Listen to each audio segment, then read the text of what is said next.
안녕하십니까. 2022년 철강산업 경기 전망을 발표하게 된 스틸데일리 유재혁 기자입니다.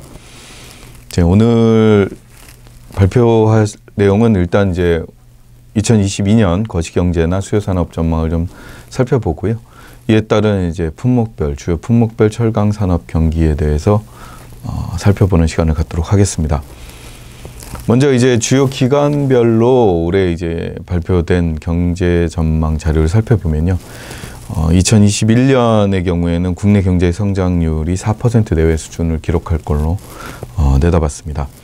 그리고 또 이제 코로나19 영향으로 좀 그 전년 대비 성장 기조가 좀 확연히 좀 늘어나는 모습을 보였는데요. 2022년에는 대체로 모든 기관들이 2.8%에서 3%대의 성장을 전망을 하면서 성장세가 좀 둔화될 걸로 이렇게 내다봤습니다. 경제 성장 여력이 좀 낮아지고 경제 전반에 대한 불확실성이 높아진 데 따른 이제 결과로 좀 보여지고요. 그에 따라서 설비 투자 역시도 올해 이제 한 8에서 9%대의 높은 증가율을 기록할 걸로 추정이 됐는데, 내년에는 대체적으로 보면 2에서 3% 수준으로 좀 성장률이 좀 낮아질 걸로 이렇게 보고 있습니다. 그러나 이제 건설 투자 같은 경우에는 올해 이제 마이너스 성장을 좀 예상을 하고 있는데요. 내년에는 대체로 한 2%대의 성장을 기록할 걸로 예상을 하고 있어서 아무래도 건설 경기는 올해보다는 나아지지 않을까 이렇게 좀 전망이 되고 있습니다. 앞에서 좀 살펴봤다시피 주요 이제 수요산업별 경제 전망을 좀 살펴보겠습니다. 2022년 건설 경기 같은 경우에는 이제 코로나19 사태로 인해서 건설 투자 회복세가 내년에 좀 완연히 좀 나타날 걸로 보고 있고요. 그에 따라서 기관별로 올해보다는 2.4에서 2.9% 정도 증가할 걸로 보고 있습니다. 무엇보다도 정부의 SOC 예산안 증액이라든가 아니면 이제 한국판 뉴딜이라든가 그에 따른 지자체 SOC 투자 등이 늘어나면서 결국에는 이제 올해 이제 건설 수주나 아니면 내년 건설 수주, 건설 투자가 올해보다는 이제 증가하는 모습이 나타날 걸로 이렇게 보고 있습니다. 자동차 경기의 경우에도 좀 개선될 걸로 보고 있는데요. 무엇보다 이제 올해는 반도체 수급 악화 영향으로 지난해보다 조금 이제 주춤하는 1에서 2% 정도 감소하는 이제 모습을 보였는데요. 내년에는 아무래도 전반적으로 반도체 수급이 개선이 되면서 생산 대수도 좀 증가하는 모습이 나타날 걸로 예상을 하고 있습니다. 실제로 현대차가 올해 이제 국내 전체 생산 대수가 700만 대를 좀 되지 않을 걸로 이렇게 좀 예상을 하고 있는데요. 내년에는 730만 대 수준 정도로 전망을 하고 있기 때문에 그에 따라서 전체적으로 자동차 생산은 좀 증가하는 모습이 나타날 걸로 예상을 하고 있습니다. 조선 경기의 경우에도 상당히 좀 희망적입니다. 무엇보다 올해 1월부터 10월까지의 수주 실적이 이미 올해 연간 수주 목표량을 다 채운 상태이기 때문에요. 그에 따라서 이제 스틸 커팅이라든가 아니면 관련 후판 수요가 내년부터 본격적으로 좀 증가하는 모습이 나타날 걸로 예상을 하고 있습니다. 이미 올해부터 이제 재고 확보에, 조선사들이 재고 확보에 적극 나서고 있지만 이제 중국의 수출 감소가 좀 이루어지면서 상당히 좀 어려운 모습이 이어졌고요. 올해는 조선향으로 한 400에서 450만 톤 수준의 후판 수요가 예상이 된다면 내년에는 못해도 550만 톤 이상, 최대 600만 톤까지도 가능하지 않을까 이렇게 좀 예상을 하고 있습니다. 그럴 정도로 조선 경기는 상당히 좀 괜찮은 편입니다. 다만 이제 4대 수요 산업 가운데 가전은 조금 주춤할 가능성이 높아 보입니다. 왜냐하면 2020년부터 이어진 코로나 사태 영향으로 2020년과 2021년 이제 기대 수요라든가 이연 수요가 좀 상당히 좀 많이 이루어진 상태고요. 그 시기에 상당히 좀 뭐 시그니처 제품이라든가 아니면 이제 비스포크 같은 고급 가전의 수요가 상당히 좀 늘어난 경향이 좀 있었습니다. 그래서 이에 따른 영향으로 상당히 좀 그 2022년에는 좀 주춤한 모습을 보이지 않을까 이렇게 좀 내다보고 있습니다. 다만 이제 2022년 2월이죠. 2월에 이제 북경 동계올림픽이 남아있기 때문에요. 관련 수요는 그때까지는 조금 이어지다가 그 이후에 좀 주춤한 모습이 나타나지 않을까 이렇게 좀 전망하는 모습들입니다. 네, 이제 철강 제품의 이제 앞에서 이제 수요 산업 경기를 좀 살펴봤는데요.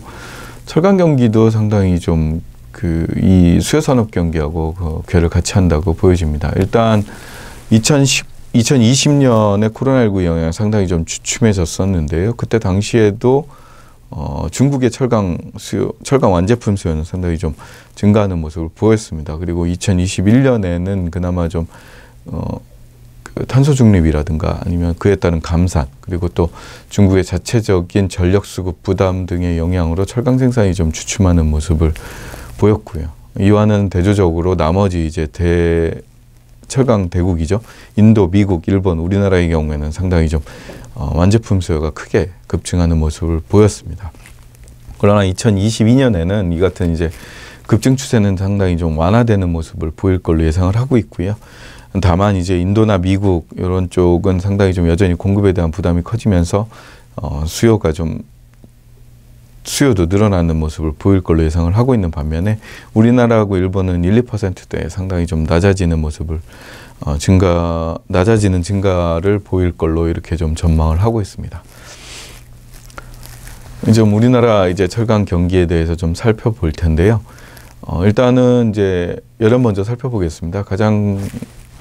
올해 이제 2021년 열연은 좀 가격이 급등하는 모습을 보였습니다. 일단 상반기 공급 감소하고 가수요 영향이 좀 겹치면서 5월까지 좀 가격이 좀 급등하는 모습을 보였고요. 3분기에도 포스코나 현대해철 열연 업체들의 가격 인상이 좀 이어졌습니다.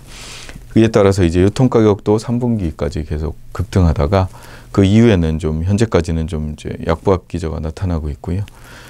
국내 열연 업체들의 가격 인상이 계속되면서 유통시장 가격도 급등하다가 최근에 수요 부담과 재고 증가, 그리고 중국 등 이제 주변국들의 열연 가격 하락이 이어지면서 유통 가격도 좀 하락하는 모습을 보이고 있습니다.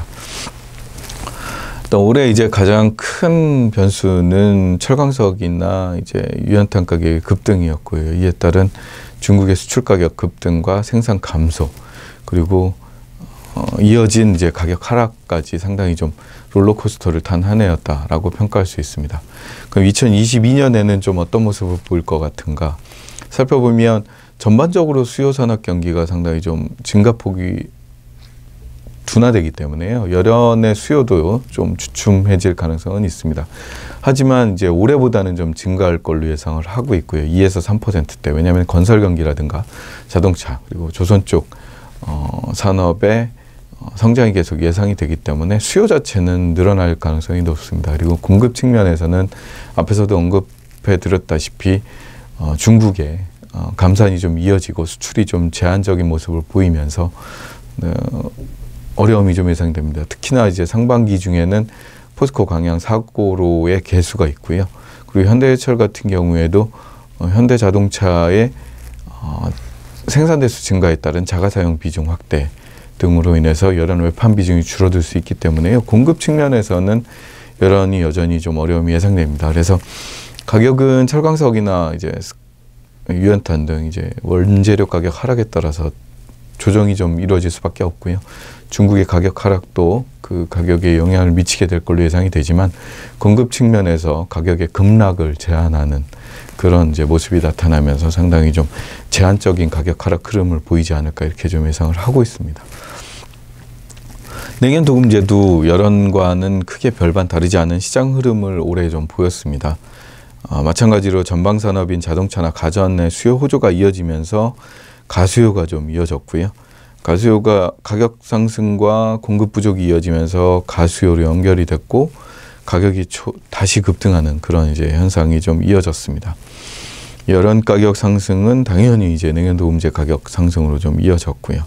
그래서 이제 초기에 이제 가격의 고공 행진이 이어지면서 컬러 강판 가격 역시도 상당히 좀 높은 폭의 가격 인상이 이루어졌습니다. 실제로 냉연 도금제 가격 가운데 냉연 같은 경우에는 한 70만 원 수준이 인상이 됐고요. 건재용 컬러 같은 경우에도 80만 원 정도의 가격 인상이 이루어지는 모습이 나타났습니다. 근데 이제 마찬가지로 이제 열연과 마찬가지로 4분기에 들어서면서 좀 수요가 완화되는 모습이 나타나면서 유통시장 가격도 좀 주춤해지는 모습이 좀 나타나고 있습니다. 수요 자체는 이제 상당히 좀 큰 폭의 지난해보다는 상당히 좀 큰 폭의 수요 증가가 예상이 되고 있긴 합니다. 근데 이제 가격적인 측면에서 하반기 들어서 상당히 좀 주춤해지는 모습이 나타나고 이게 다시 가격 하락 기대감으로 연결되면서 다시 재고 증가로 이어지고 수출 경쟁 심화로 이어지는 이제 악순환이 좀 이어지는 모습입니다. 이런 거 좀 마찬가지라고 할 수 있고요. 2022년에도 상반기부터 좀 가격 하락 흐름이 좀 이어질 걸로 이렇게 예상이 됩니다. 철강석이나 열연으로 이어지는 원소재 가격이 가장 큰 영향을 미칠 걸로 보고 있고요. 다만 이제 자동차나 이제 가전 수요가 올해보다 더 이어질 가능성이 높기 때문에 사실 큰 폭의 가격 급락보다는 조정을 거치는 가능성이 높아 보입니다. 특히나 이제 아연이나 알루미늄, 주석 같은 이제 도금 재료의 가격 급등이 좀 여전히 좀 부담이 되고 있기 때문에요. 원가에 따른 부담 때문에 가격 하락에는 좀 한계가 있지 않을까 이렇게 좀 보고 있습니다. 다만 이제 좀 변수라고 할 수 있는 건 컬러 강판 업체들의 설비 증설이 계속 이어지면서 요게 이제 경쟁 심화로 이어질 경우에 상당한 좀 부담이 될 수 있다라는 우려는 여전히 남아 있습니다. 이제 2022년에 좀 이제 그 이슈가 될 만한 부분들은 역시나 판재료 시장에서는 앞에서도 이제 잠깐 스틸 트레이드에서 말씀드렸는데요. 이제 포스코가 전자상거래 법 인하를 공식화했다라는 점입니다. 이게 이제 시장의 가격이나 물류의 어떤 흐름을 이어가게 될 것인지는 좀 더 지켜봐야 될 것 같습니다. 그리고 노사나 이제 안전 문제가 여전히 좀 그 부담으로 남겨져 있는 상황이고요. 또 수출 무역 규제에 대한 탄소 중립과 무역 규제에 대한 부담이 커지면서 내년 업체들도 이제 해외 진출에 대한 의지를 좀 상당히 좀 높게 가져가고 있는 상황입니다. 수출이 점점 어려워지고 있기 때문에요. 그에 따른 부담을 해소하기 위해서 해외 진출에 대한 적극적인 노력을 기울일 가능성이 높아 보입니다. 네, 철근 시장을 살펴보겠습니다. 이제 복면강 제품 시장인데요. 철근 시장도 2021년에 이제 기록적인 가격 상승을 보였습니다. 철 스크랩 가격 상승과 맞물리면서 3월부터 상승세를 지속했고요. 5월 말 이제 현대해철 당진 공장의 가동 중단 이슈와 그리고 중국 수출 증치세 이슈로 인해서 톤당 140만 원 내외까지 오르는 모습을 보였습니다. 근데 이제 또 하나 이제 주목해 볼 점은 추석 이후에 급격하게 좀 시황이 좀 반전되는 모습을 보였습니다. 시중 재고가 늘어나면서 9월부터 좀 하락세가 나타났고요. 대출 규제나 비수기 등의 악재가 거치면서 연말까지 재고 소진 속도가 더딜 걸로 예상이 됩니다. 주요 이슈로는 이제 앞에서도 잠깐 말씀드렸다시피 상반기 수요 급증 영향으로 철근 대란이 좀 발생을 했고요. 철근 품귀 현상에 따라서 최고가를 좀 경신하는 모습을 보였습니다. 제강사들은 이제 아무래도 그동안 이제 최적 생산 체제를 유지하다가 이제 공급에 대한 부담이 커지면서 풀 생산 체제로 전환을 했고요. 일반 판매 가격이 등장하면서 가격이 좀 이원화되는 모습을 보였습니다. 수입 철근 재고 역시도 역대 최대치를 좀 경신했고요. 건설사나 제강사의 직거래 물량이 좀 증가하는 모습을 보였습니다. 철근 가공 단가가 3년 만에 좀 인상이 됐고요. 철근 시장 신규 진출 움직임도 포착이 된 한 해였습니다. H형광 시장 역시도 상반기에 좀 급등하는 모습을 보였습니다. 철 스크랩 가격 상승하고 더불어서 제강사의 적극적인 가격 인상이 이루어지면서 4월부터 가격이 급등했고요. 이후에는 이제 적정 마진 확보라는 명분으로 제강사들이 이제 가격을 고점을 유지하는 모습을 보였습니다. 하지만 이제 하반기 이후에 이제 수요가 좀 급감하는 모습이 나타났습니다. 상반기에 좀 급등하다가 하반기에 좀 조정을 거치고 있긴 하지만 여전히 이제 제강사들이 좀 고점을 좀 유지하고 있고요. 주요 이제 이슈로는 현대해철의 인천 대형 공장 신야가 좀 지연됐고요. 1월부터 9월까지 매달 가격 인상이 이루어지는 모습이 나타났습니다. 그리고 수출 판매는 좀 급감했고, 그다음에 중국산 H형광 AD는 5년 연장되는 한 해였습니다. 그리고 동국제강이 대형 규격의 상업 생산에 나타나면서 대형 H형광 시장에 대한 경쟁이 좀 본격화되는 모습을 보였습니다. 이제 복면강 시장의 2022년 어떤 이제 변수들이 있는지 살펴보면 가장 큰 건 무엇보다 철 스크랩 가격입니다. 이제 고점을 유지했던 가격이 좀 하락할 걸로 예상이 되고 있는 데다가요. 금융당국의 대출 규제 완화 여부나 아니면 이제 이에 따른 건설 경기가 과연 어떻게 될 것이냐 이렇게 좀 부담이 되고 있고요. 다만 이제 공사비 증액에 따른 이제 지연된 건설 수요가 발생될 수도 있고, 그리고 건설 투자가 당연히 그렇다 보니까 증가할 수밖에 없기 때문에요. 내년에는 복면강 제품의 수요는 좀 늘겠지만 과연 이제 업체들이 어떤 이제 가격 정책 변화를 가져가느냐도 상당히 좀 변수가 될 걸로 보고 있습니다. 또 하나 이슈로는 이제 한국특강이 내년 상반기에 철강 공장을 가동할 예정이고요. 현대해철이나 이제 한국철강 등이 설비 투자를 본격화할 가능성이 높다라는 점입니다. 그리고 동국제강이 봉현강 제품에 대한 온라인 판매를 실시하는 게 과연 시장에 어떤 변화를 불러올지도 좀 변수가 될 것 같습니다. 2021년 스테인리스 시장에 대해서 알아볼 텐데요. 스테인리스도 2021년에는 최고가를 경신하는 모습을 보였습니다. 상공사 냉연 기준으로 톤당 410만 원을 넘어서면서 역대 최고가를 갈아치웠고요. 내년 상반기까지 타이트한 공급이 이어지면서 그에 따른 영향으로 견조한 가격 흐름이 좀 예상이 됩니다. 무엇보다 올해 이제 코로나19에 따른 이제 판매 증가 영향, 그리고 니켈이나 크롬, 스크랩 등 주요 원료 가격이 급등하는 모습을 보였고요. AD 예비 판정하고 최종 판정이 이루어지면서 가격 급등에 대한 영향을 좀 미친 걸로 이렇게 보고 있습니다. 또한 이제 중국의 수출 환급세 13% 취소 결정 역시도 가격에 좀 많은 영향을 미친 걸로 이렇게 보고 있습니다. 하반기에도 이제 중국의 전력난에 따른 대규모 감산이 좀 이루어졌고요.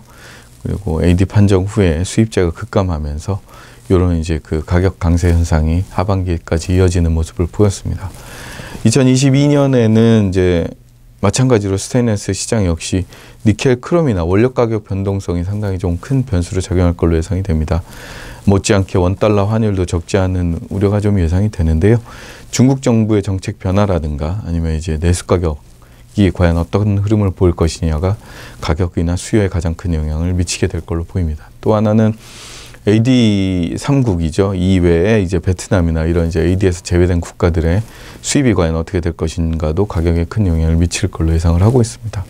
전반적으로 AD 이후에 안정적인 국내 공급선이 구축이 되고, 그리고 이제 그 제외한 AD 대상 3개국을 제외한 가격 흐름이라든가 아니면 이제 국내 이제 냉연업계나 이런 유통시장 가격 구조 조정 여부 등이 가격이나 수요에 좀 영향을 미칠 걸로 예상이 되는데요. 전반적인 수요는 올해보다 좀 개선되고 가격은 좀 여전히 상반기까지는 견조한 흐름이 이어질 걸로 이렇게 전망하는 모습들입니다.